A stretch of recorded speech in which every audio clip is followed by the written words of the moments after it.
Collector बनेगा तब बात करूंगा। दोस्तों, ये कहानी है बिहार के एक गांव की जिसमें विजय नाम का लड़का रहा करता था। बचपन से ही पढ़ाई में होशियार विजय अपने मम्मी पापा की आखिरी उम्मीद था। विजय के दादा ने अपने समय में बहुत कर्ज ले लिया था, जिसको चुकाने में पापा की पूरी जिंदगी मजदूरी में निकल गई। उनके पास थोड़ी सी जमीन थी जिससे उनका गुजारा हो रहा था। पापा की तबीयत मजदूरी करने से खराब रहती थी, पर पापा विजय को इस बात का एहसास नहीं होने देते थे। विजय को पढ़ाई में इतना होशियार देखकर उसके मम्मी पापा ने हर वह काम किया जिससे वह विजय को पढ़ा पाए। विजय की कॉलेज की पढ़ाई खत्म हो गई थी और वह एक छोटी सी नौकरी करने लगा जिससे उसका खर्चा निकल जाता, और साथ में वह कलेक्टर बनने की तैयारी भी कर रहा था। विजय अपने वक्त का एक मिनट भी फालतू नहीं गुजारता था।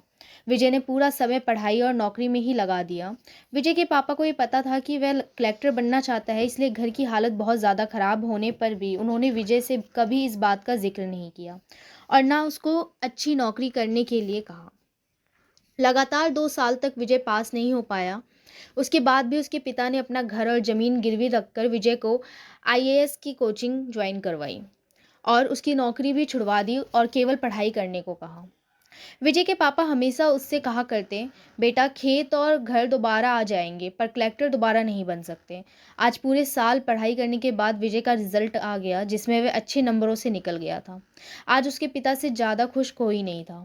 ऐसा लग रहा था जैसे विजय का सपना पूरा होने वाला है, पर भगवान को कुछ और ही मंजूर था। विजय का कल इंटरव्यू था और सुबह से उसके पापा की तबीयत खराब थी। विजय के पापा उसकी माँ से बार बार कह रहे थे कि विजय को मत बताना, और उस दिन देर रात उनकी मौत हो गई। अब एक माँ जिसकी गोद में उसका पति गुजर गया और वह अपने दर्द को भुलाकर अपने बेटे की ज़िंदगी के बारे में सोच रही थी। माँ ने पड़ोसियों तक को इस बात का एहसास नहीं होने दिया कि उसका पति अब नहीं रहा। पूरी रात ऐसे रोई कि आवाज़ भी ना निकले, और सुबह विजय जब इंटरव्यू देने जाने लगा तब माँ और पापा के आशीर्वाद के लिए उसने माँ को कॉल किया।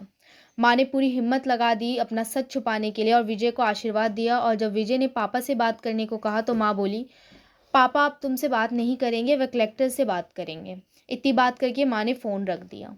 विजय का जब इंटरव्यू हो गया तब उसे बताया गया कि उसके पिता की तबीयत खराब है, उसको तुरंत घर जाना है। विजय को एक पल नहीं लगा अपने पिता की हालत समझने में। घर पहुंचकर पिता के पैरों में गिरकर वह जोर जोर से रोने लगा और कहने लगा, पापा उठो, देखो मैं कलेक्टर बन गया।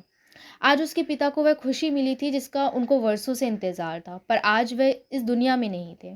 भगवान विजय के पिता की जिंदगी में सुख लिखना ही भूल गए थे। पहले वे अपने पिता के कर्ज में जिंदगी भर मजदूरी करते रहे और फिर बेटे के सपनों में फिर घर और जमीन गिरवी रखनी पड़ी।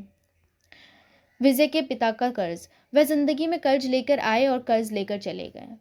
विजय के पिता को भले ही जिंदगी में कुछ हासिल ना हुआ हो, पर वह अपने लड़के को इस काबिल बना गए कि वह अपनी सात पुश्तों को बैठ बैठ कर खिला पाए। विजय की माँ ने जो उस रात किया जिसको करने का जज्बा बहुत कम लोगों में होता है। जब विजय कलेक्टर बनकर घर आया तब माँ ने विजय से कहा, बेटा तुम आज इतने बड़े बन गए हो कि हजारों गरीबों का भला कर सकते हो। जब भी तुम्हारे सामने कोई गरीब मदद मांगने आए तो अपने पिता और मेरे बारे में सोचना। मैं तुम्हारे बराबर पढ़ी लिखी और समझदार तो नहीं हूँ, पर इतना ज़रूर जानती हूँ कि गरीब आदमी की बहुत मजबूरी होती है। तुम कभी किसी का बुरा मत करना। शिक्षा। दोस्तों, इस कहानी से हमें ये शिक्षा मिलती है कि वक्त कितना भी खराब हो, हम उसे बदल जरूर सकते हैं। माँ और बाप के एहसानों को हम कभी नहीं उतार सकते, पर हम अपने कर्मों से उनकी इच्छा जरूर पूरी कर सकते हैं। तो दोस्तों, अगर ये स्टोरी आपको हमारी अच्छी लगी हो तो हमारे चैनल को सब्सक्राइब, वीडियो को लाइक, कमेंट, शेयर जरूर करें। Thank you.